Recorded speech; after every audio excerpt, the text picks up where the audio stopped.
मौलिक अधिकार के प्रति जागरूक होना चाहिए। एमआई शेख। मानवाधिकार कानून का शासन और मौलिक अधिकार हमारे संवैधानिक अधिकार हैं और देश के प्रत्येक नागरिक को मौलिक अधिकारों की जानकारी होनी चाहिए। नांदेड़ में जमात-ए-इस्लामी हिंद की ने 10 दिसंबर को अंतर्राष्ट्रीय मानवाधिकार दिवस के अवसर पर नांदेड़ शहर में विभिन्न कार्यक्रमों का आयोजन किया। इन कार्यक्रमों की विस्तृत जानकारी देने तथा जमात-ए-इस्लामी हिंद की विस्तृत स्थिति को अंतर्राष्ट्रीय मानवाधिकार दिवस के अवसर पर प्रस्तुत करने के लिए पत्रकार वार्ता का आयोजन किया गया था। इस पत्रकार वार्ता को संबोधित करते हुए एडवोकेट एमआई शेख ने कहा कि शनिवार को शाम 7 बजे शहर स्थित जमात-ए-इस्लामी हिंद कार्यालय में आयोजित कार्यक्रम में नांदेड़ जेल के बंदियों को जुर्माना अदा कर उनकी रिहाई में मदद की जाएगी। बंदियों को फल बांटे जाएंगे और उन्हें प्रबोधित किया जाएगा। साथ ही पुलिस अधीक्षक कार्यालय के अधिकारियों व कर्मचारियों का अभिनंदन समारोह भी आयोजित किया गया है और इस तरह की विभिन्न गतिविधियों का आयोजन किया जा रहा है। इस प्रेस कॉन्फ्रेंस में जमात-ए-इस्लामी हिंद के कई पदाधिकारी मौजूद थे। बी आहे 1983चा 84चा फौजदार आहे। एवढा असताना सुद्धा मी सगळा अभ्यास करून आलो। एवढं मोठं कायद्याची संपूर्ण माहिती स्वतः हस्तगत करणार नाही। हे काही तुम्ही तोंड देऊ शकत नाही। एक ऑर्गनाइज्ड जर ॲड्रेस करायचा असेल तर तुम्हाला कायदा माहीतच नाही।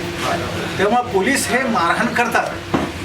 हे हर साल की तरह इस साल भी 10 दिसंबर को आलमी यौम हुकूक़ इंसानी दिन मनाया जाता है। इसी ज़िमन में जमात-ए-इस्लामी हिंद नांदेड़ ने जो प्रेस कॉन्फ्रेंस बुलाई है उसके तहत उसका मकसद ये है कि लोगों के अंदर एक अवेयरनेस पैदा हो कि इंसानी हुकूक़ है क्या। अक़वाम मुत्तहिदा ने 1948 में जो बैनुल अक़वामी चार्टर ऑफ ह्यूमन राइट्स मंजूर किया था और उसकी हिमायत हमारे मुल्क के अजीज़ ने भी की थी। उसके तहत 1993 में मानवाधिकार आयोग नाम के 2 एजेंसीज बनी, जो एक सेंट्रल में है और दूसरी स्टेट में है। ये लोग हम शहरियों के बुनियादी जो हुकूक़ हैं, जो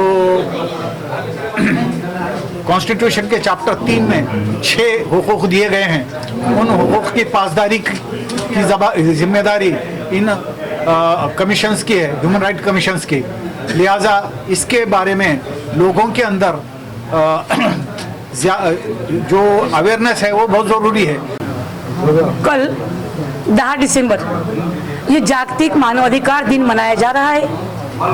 इस मानवाधिकार दिन के लिए कल 75 साल हम पूर्ण कर रहे हैं। जिस तरह से हमने स्वतंत्रता के 75 वर्ष पूर्ण करे, उसी तरह से हम ये हमारे मानवाधिकार को हमको प्राप्त करके 75 वर्ष हो रहे हैं और इसी लक्ष्य को सामने रखते हुए हमने आज ये प्रेस कॉन्फ्रेंस आयोजित की हुई है।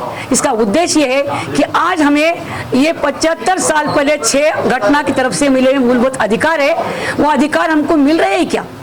आज स्त्री कितना सुरक्षित है, स्त्री पर आज नैतिकता का कितना आघात किया जा रहा है, स्त्री पर आज बलात्कार, स्त्री पर आज कितने प्रकार के संकट उभर रहे हैं। स्त्री आज अपने अधिकारों के लिए लड़ रही है, आज उसे अपने अधिकार मिल रहे नहीं और ये अधिकारों के लिए हमें आज सामने आना है और ये अधिकार हमारा मूलभूत हक है।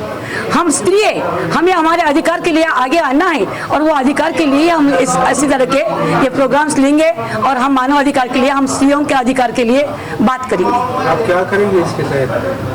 हम इसके लिए हम लोग अभी कल हमारा जो प्रोग्राम है उसके अंदर भी हम लोग ये सबके सामने हम ये बताएंगे कि ये जमात-ए-इस्लामी हिंद, इसमें पुरुष और महिला दोनों भी हम लोग समाज की भलाई के लिए काम करते हैं।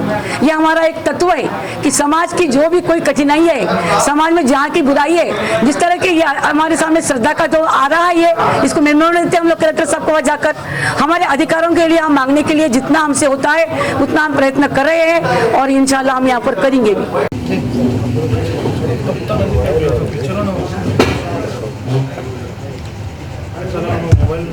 कैमरा लगा देना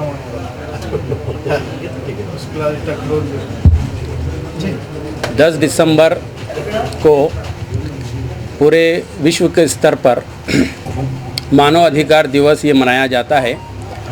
इसी के उपलक्ष्य में जमात-ए-इस्लामी नांदेड़ मानव अधिकार दिवस के अवसर पर विभिन्न कार्यक्रम का आयोजन करती है। हमारे शिष्टमंडल ने डिस्ट्रिक्ट जेल का मायना किया, जेलर से मुलाकात की और हम उनसे ये विनती की कि जो मामूली जुर्माने नहीं भरने की वजह से जो अभी तक जेल में सज़ा काट रहे हैं, जमात इस्लामी ये चाहती है कि उनके वो जुर्माने भर के उनको वहाँ से आज़ाद कराए। ये उनका अधिकार है, मूलभूत अधिकार है कि जिन लोगों के ऊपर जो सज़ा काट रहे हैं सिर्फ पैसे नहीं होने की वजह से वो उनको वहाँ से छुड़ाना, ये उनका अधिकार है। और डिस्ट्रिक्ट हमारे ज़िले के एसपी, उनसे हमने मुलाकात की और हम ये चाहते हैं कि एसपी ऑफिस में जितने भी पुलिस अधिकारी हैं, जो वरिष्ठ अधिकारी है, उनके साथ हमारी मुलाकात हो और हम उनके सामने एक प्रोग्राम अरेंज करना चाहते हैं। इस तरीक़े से हमने एसपी ऑफिस में भी प्रोग्राम रखने का तय किया है। और उसके साथ ही बार काउंसिल में हमारा एक प्रोग्राम होने जा रहा है 10 तारीख़ को। बार काउंसिल में जितने भी एडवोकेट्स हमारे काम करते हैं नांदेड़ के डिस्ट्रिक्ट कोर्ट में, हम वहाँ पर एक प्रोग्राम ले रहे हैं, गेट टुगेदर कर रहे हैं और उनको ये बताना चाहते हैं कि आपके ज़रिए इस कानून की रक्षा होनी है, आपके ज़रिए ही लोगों के हितों का संरक्षण होना है। उसके लिए आप अपना जो है डिवोटेड काम करें और लोगों के अंदर अवेयरनेस का काम करें। आज की प्रेस कॉन्फ्रेंस भी उसी का हिस्सा है कि हम इसके माध्यम से पूरे जनता के अंदर ये अवेयरनेस पैदा करना चाहते हैं कि ये ह्यूमन राइट्स जो है, एक इंसान की मूलभूत जो अधिकार है, उसका मालूम होना हर एक के लिए बहुत ज़रूरी है। इसके अलावा जमात इस्लामी नांदेड़ में पिछले दिनों जितने सोशल राइट्स के लिए काम कर रहे हैं, मानव अधिकार के लिए काम कर रहे हैं, मानव सेवा के लिए काम कर रहे हैं, हम उनके लिए 5 पुरस्कार डिक्लेयर करना चाहते हैं। तो पहला पुरस्कार हमने डॉक्टर वेंकटेश जी काब्दे, जो हमारे मेंबर ऑफ पार्लियामेंट रह चुके हैं, उनके लिए हमने डिक्लेयर किया। दूसरा हमारा पुरस्कार सुरेखा पाटनी मैडम के लिए हमने डिक्लेयर किया। और तीसरा हमारा पुरस्कार मौलाना सरवर कासमी के लिए हमने डिक्लेयर किया। चौथा पुरस्कार सरदार लड्डू सिंह महाजन के लिए हमने डिक्लेयर किया। और 5वां पुरस्कार जनाब हर्षद शाह साहब के लिए हमने डिक्लेयर किया कि ये 5 वो लोग हैं जो हमारे नांदेड़ के आइकॉन माने जाते हैं समाज सेवा के लिए, मानव सेवा के लिए। और हम ये चाहते हैं कि इनके जो काम है ये लोगों के सामने आए और लोग इससे प्रेरणा हासिल करें। और इस तरीक़े से हम चाहते हैं कि गंगा जमनी तहज़ीब जो भारत की है वो बरकरार रहे और मानव समाज का उत्थान हो, उसकी प्रगति हो, उसकी उन्नति हो और हमारे भारत देश का नाम पूरे विश्व में ऊंचा हो।